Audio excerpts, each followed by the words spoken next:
네, 여러분 안녕하세요. 보이는 라디오 외국어의 진행을 맡은 김세준. 네, 국쌤입니다. 네, 이어서 저번 화에서 말씀을 드렸지만 또 새로 말씀을 드리면 오늘 고려대학교와 이제 합동원전이 예정되어 있는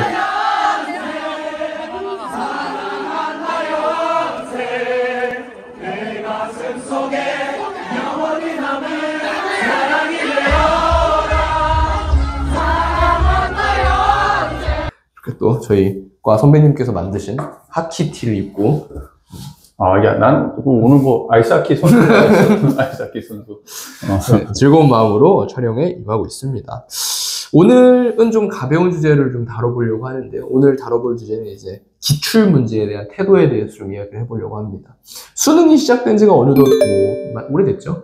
30년 정도? 30년이네. 1995년이 2일차였으니까 30년 정도 됐는데 그렇다 보니까 쌓여있는 기출문제하고도 어마어마합니다. 또 모의고사부터 시작해가지고 수능만 해도 30회니까요.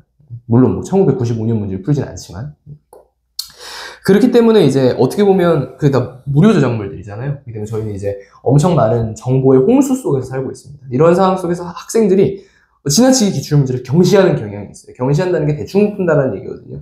이런 것들에 대해서 좀 선생님께서 얘기를 좀 해주신다고 합니다. 시작해 주시죠. 처음에 가벼운 문제라고 이제 시작을 했는데, 따져보면 이게 어떻게 보면 그 웬만한 주제보다 굉장히 무거운 주제가 될 수도 있거든. 그래서 네.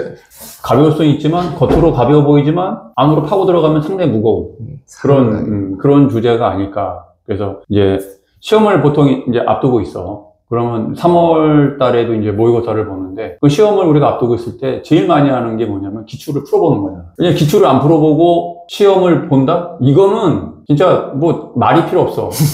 그냥 이 친구가 도대체 무슨 생각으로 시험을 보나 이렇게 얘기할 수 있겠지. 그만큼 기출이라고 하는 거는 중요한 거죠. 그 앞으로의 시험에 대한 어떤 그 바로미터도 되고 그리고 내가 이제 평상시에 공부할 때도 굉장히 중요한 역할을 해내는데 그런데 이 기출을 그냥 너무 좀 소홀히 대하는 게 아닌가. 그러면 내가 또 이렇게 얘기를 하면은 선생님 왜 그렇게 말씀을 하세요?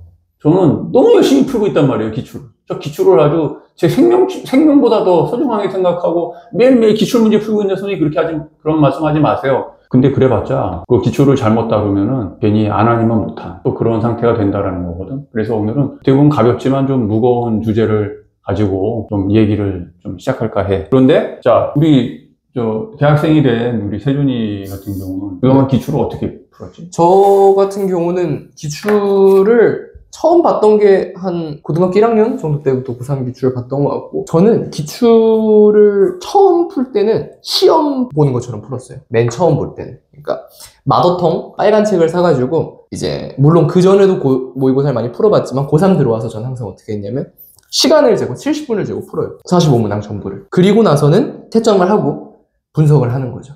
그런 식으로 해서 먼저 시간 재고 문제 풀어보고 분석하고 이런 식으로 좀 박자를 맞춰서 했었거든요. 그런 식으로 했었던 것 같고 또 기출문제를 최대한 여러 번 보려고 많이 노력을 했던 것 같아요. 제가 고3 때 본 것까지 따지면은 굉장히 많이 봤어요. 한 5, 6번 이상은 본 것 같아요. 그러니까 하나가 아니라 전 범위를 28회 뿐이니까 제 기억상으로 2016년도까지 16학년도까지 있었는데 그거를 많이 봤어요. 특히 문학 같은 경우는 또 자이스토리를 한 번 더 사서 봤기 때문에 더 많이 봤겠죠. 사실 옛날에는 제가 살짝 겉멋이 들어서 실전 모의고사를 많이 사서 풀었었는데 문제가 가면 갈수록 좀 안 좋다는 생각이 들어서 결국엔 다시 기출로 회귀했던 기억이 있습니다. 자, 지금 보통 이제 일반적으로 고등학생 정도가 되면은 아마 비슷할 거야. 그때 듣기로는 평가원에서 1년에 문제만 내는데 들어가는 돈만 수십억이래.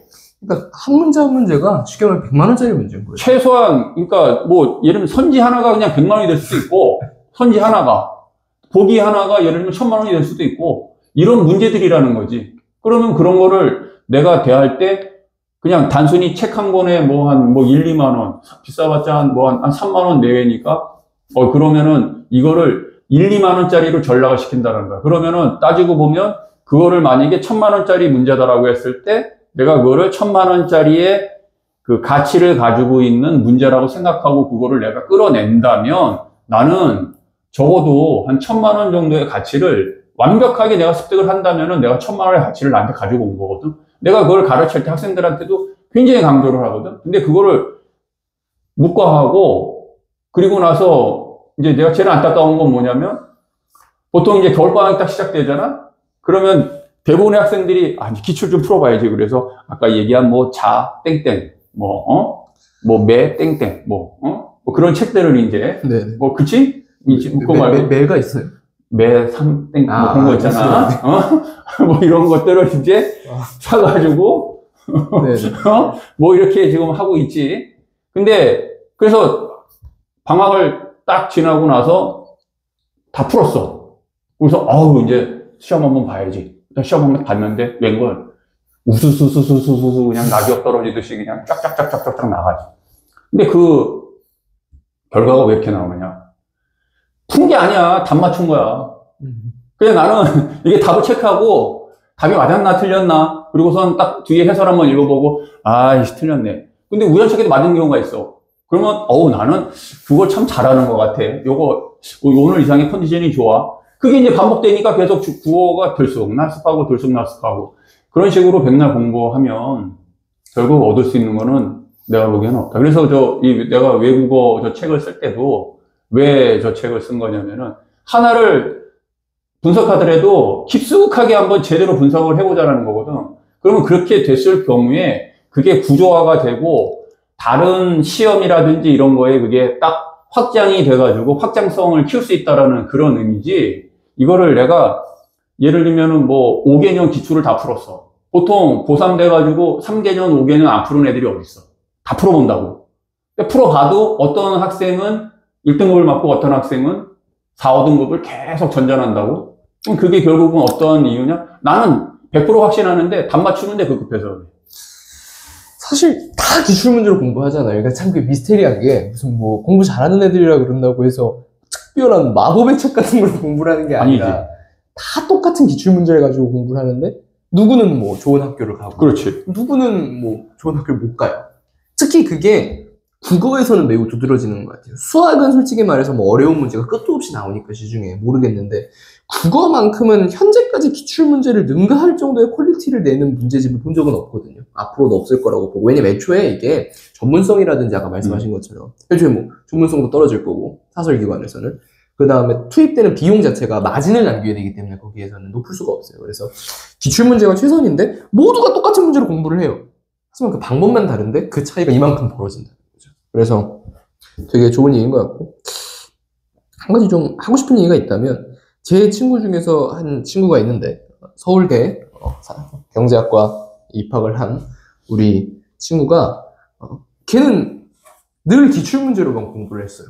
한 번도 걔는 사설 모의고사를 거의 푼 적이 없었던 것 같아요.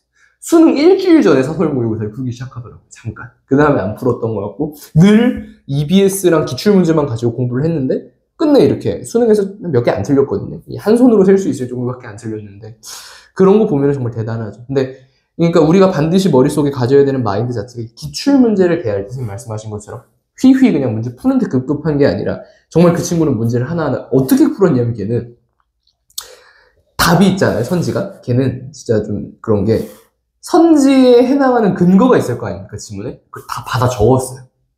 그걸 제가 기억을 합니다. 걔는 선지가 예를 들어서 1번부터 5번까지가 있고 2번이 정답이에요. 그리고 1번부터 3, 4, 5는 틀렸을 거 아니에요? 틀린 근거랑 맞는 근거를 다 자필로 지문에 있는 내용을 필사해가지고 옮겨 적어놨더라고요. 그게 그 변호사 시험 준비하는 거 있지? 리트도 그렇게 해야 돼. 그러니까요. 그러니까 실제로 그 리트에서도 성공한 케이스를 보면은 처음에 그거 읽으면 뭔지 모르거든. 그리고 답을 못 찾아. 그런데 결국은 하나하나의 근거를 남기는 거야. 그러니까 근데 이제 근거를 남길 정도가 되려면은 어느 정도 독해력이라든지 어휘력이 이게 받침이 된다는 얘기고, 그러면 처음 이제 내가 오늘 얘기하고 싶은 건 뭐냐면은 기초를 일단 대할 때 그런 경건한 마음을 갖고 또 겸손한 마음을 갖고 그 보기가 왜 중요하냐면 그거를 보기와 선지가 상당히 중요한 게 왜냐면 거기에 출제자의 능력이 다 나타나 있어.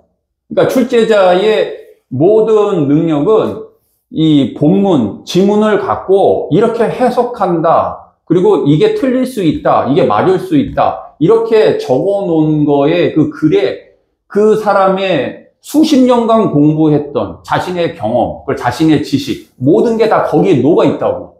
그러면은 이거를 세심하게 하나하나를 분석을 잘 해보면 그 사람의 30년 아니면 20년 공부한 거를 자기 것으로 순간 이거를 나한테 딱 옮기는 작업을 하는 거야. 그러니까 기출의 어떤 핵심은 첫 번째로 나는 그렇게 생각해. 그러니까 아까 지금 얘기한 어떤 연결해서 그거를 커넥트를 해서 이게 맞는 것이냐, 틀린 것이냐, 즉, 이거를 결국은 시험도 주장하는 거거든? 선지를 이렇게 만드는 거는, 그건 영어로 클레임이라고. 이건 주장하는 거야. 그럼 주장을 할 때 근거, 그라운스가 어디에 있느냐, 이거를 연결을 시켜서 내가 찾아내고, 그거를, 이게 잘못됐구나. 그 연결고리를 찾아내는 작업은, 그게 이제 고도의 시험에서 얻어야 될 자기의 능력이지. 그게 사회생활도 똑같아. 만약에 사회에서 어떤 주장들이 있다? 그럼 어디 근거가 뭐냐? 근데 중요한 거는 그거를 하기에 앞서서 그 이야기들을 쭉 전개해 나갈 때 그거를 압축해서 만들어 놓은 복이라든지 선지를 하나하나 꼼꼼히 읽어보고 거기서 내가 모르는 개념이 있으면 찾아서 만약에 모티프라는 말이 나왔네? 그럼 모티프가 도대체 무엇이지? 교과서에 혹시 나왔나? 한번 찾아보고 여기 또 관조라는 말이 나왔네? 그럼 관조가 이게 무슨 말이지? 그리고 왜 이럴 때마다 관조라는 말을 계속 사용을 하지? 그리고 특히 내가 굉장히 중요하게 보는 단어 중에 하나가 이제 정막이라는 단어를 출제자들이 굉장히 좋아하거든? 정막. 그게 이제 월분이라고 하는 기출에서도 그 정막이라는 게 나왔고, 그 전에 기출을 보면 굉장히 많이 나왔는데, 그 정막이라는 단어를 많이 사용을 해서 이제 이 선지라든지 구성을 하거든? 그리고 또 뭘 봐야 되냐면 어휘뿐만이 아니라 문장 구조를 어떻게 해. 사실 문법을 배울 때 문법을 잘 배워두면은 이 문장 구조, 특히 주어와 서술어의 관계, 그 다음에 여기 목적어, 이런 것들을 이렇게 잘 분석을 하는 작업을 하면은 국어 실력이 확 늘지. 그래서 그런 거를 굉장히 잘했던 그 학생이 하나 있었는데, 바로 그거 굉장히 잘했지. 특히 계속 그걸 이제 강조했고, 그거를 굉장히 자기 걸로 이제 해서, 사실 아까 이제 서울대 간 그 친구도 얘기했지만, 국어로 따지면은 내가 볼 때 세준이만한 학생도 거의 우리나라에서 이렇게 찾기는 쉽지 않은. 저는 좀 집착적으로 공부를 그렇지. 했던 것 같습니다. 그렇게 해서. 근데 그게 되게 재밌었어요, 저는. 그러니까 저는 약간 모의고사가 끝나면 다음날 저만의 좀 이제 기출 분석 노트 같은 걸 만들어서 보여드렸던 기억도 있는데, 그런 거 만드는 게 되게 즐거웠던 것 같아요. 그때 하나 기억이 나는데, 한 지문을 네가 이렇게 분석한 걸 보고 거의 이렇게 책 수준으로 이렇게 분석을 했잖아. 네. 근데 그런 거는 굉장히 참 뿌듯하고. 한번 유튜브에서 띄우겠습니다. 그런 거 굉장히 난 잘했다고 봐. 그래서 만약에 어떤 학생이고 지금 내 등급에 상관없이, 그 다음에 이걸 보는 또 학부모들도 계실 테고, 여러분들이 계시겠지만, 그거는 상관이 없어. 현재 위치는. 그러니까 기출 하나를 가지고 어떤 문제든 내가 한번 이거를 자세하게 속속들이 하나하나 꼼꼼하게 한번 챙겨보겠다라는 그런 자세라면 나는 그런 학생들은 반드시 1등급 간다고 봐. 알겠습니다.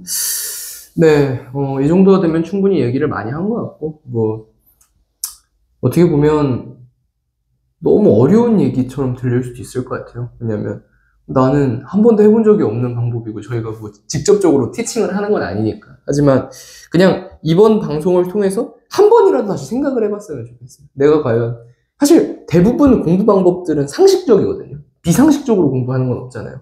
그러니까 솔직히 스스로를 좀 자기 객관화를 해보면 보여요. 이게 올바른지 아닌지가. 딱 봐도 아닌 방법들로 하고 있는 학생들도 제법 많을 거라고 생각을 해요. 대표적인 게 답 맞추는 거. 그러니까. 그냥 답 맞추고 해설 한번 읽어보고 그게 다야. 근데 그게 입장 바꿔서 생각해보면 아닌 걸 알잖아요. 그러니까 내가 다른 사람을 보는 입장에서 그렇게 하고 있으면 답답할 거란 말이에요. 근데 왜 본인은 그렇게 하냐라는 이야기를 좀 해주고 싶습니다. 네, 오늘 방송은 여기까지 하도록 하겠습니다. 네, 시청해주신 여러분 감사합니다.